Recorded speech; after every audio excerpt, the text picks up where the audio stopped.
জল ছাড়ছে, এই বিপুল পরিমাণ জল ছাড়ার ফলে জেলায় জেলায় বিভিন্ন প্রান্তে কি ছবি ধরা পড়ছে, ভয়ানক ছবি দেখাবো। হুগলির পরশুরার একটা ছবি আপনাদের দেখাবো। হুগলির পরশুরায় কি ভয়ানক অবস্থা, জল বাড়ছে ক্রমশ, আর তাতে এই বিপত্তি তৈরি হয়েছে এখানকার মানুষজন। একেবারে কোমর পর্যন্ত জল, তারা কি করবেন বুঝে উঠতে পারছেন না। কোনো জায়গায় তো ভিটে মাটি সবকিছু হারিয়ে ফেলছেন মানুষজন, এরকমও রয়েছে। সকালে এই ছবিটা আপনাদের দেখিয়েছিলাম, যেখানে একটি বাস যাচ্ছিল আর মাঝ রাস্তাতেই বন্ধ হয়ে গেছে। রাস্তা বলা ভুল, কারণ এটা তো আর রাস্তা নেই, একেবারে পুকুর হয়ে গিয়েছে। তারপর যাত্রীদেরকে নিয়ে যাওয়ার জন্য ঠিক এভাবেই একের পর এক নৌকা আনতে হয়েছে, তারপর বাসকে উদ্ধার করে সরিয়ে নিয়ে যাওয়া হয়েছে। যাতায়াতে এখন তাই এই জায়গায় পরশুরাতে নৌকাই ভরসা।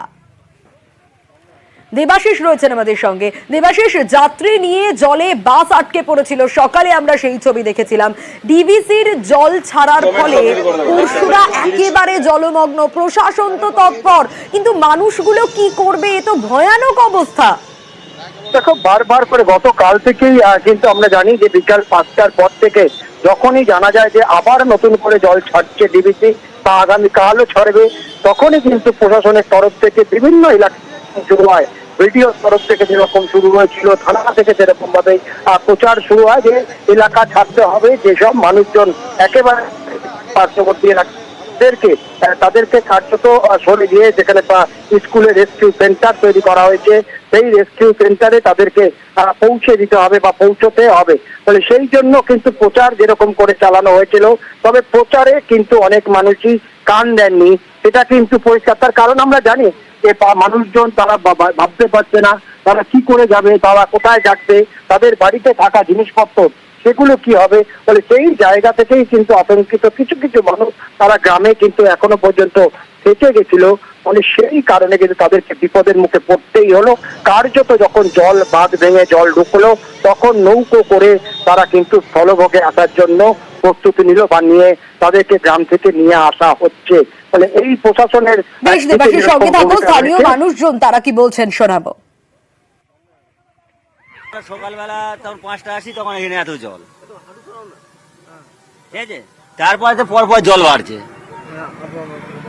সকাল থেকে জল বাড়ছে। হ্যাঁ, অ্যানাউন্সমেন্ট করেছিল ভিডিও দিন অ্যানাউন্স করেছিল।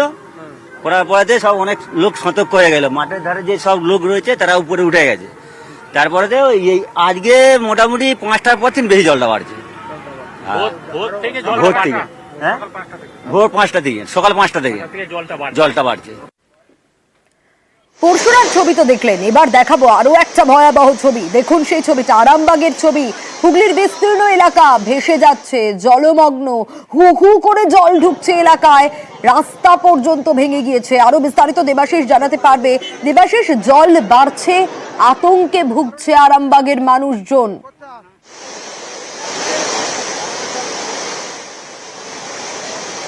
দেবাশিস, শুনতে পাচ্ছ? অবশ্যই। দেখো, আরামবাগের যে হরিণখোলা এলাকা, হরিণখোলা গ্রাম যে রাজ্য সড়কের একদম পার্শ্ববর্তী গ্রাম, সেই রাজ্য সড়ক থেকে একটি ব্রিজ, হরিণখোলা ব্রিজের পাশ দিয়ে একটি রাস্তা বয়ে যাচ্ছিল, গ্রামের রাস্তা। সেই রাস্তায় প্রায় 15 থেকে 20 ফিট রাস্তা কার্যত জলের তোরে ভেসে চলে গেল, হুড়মুড়িয়ে ভেঙে পড়লো গোটা রাস্তা।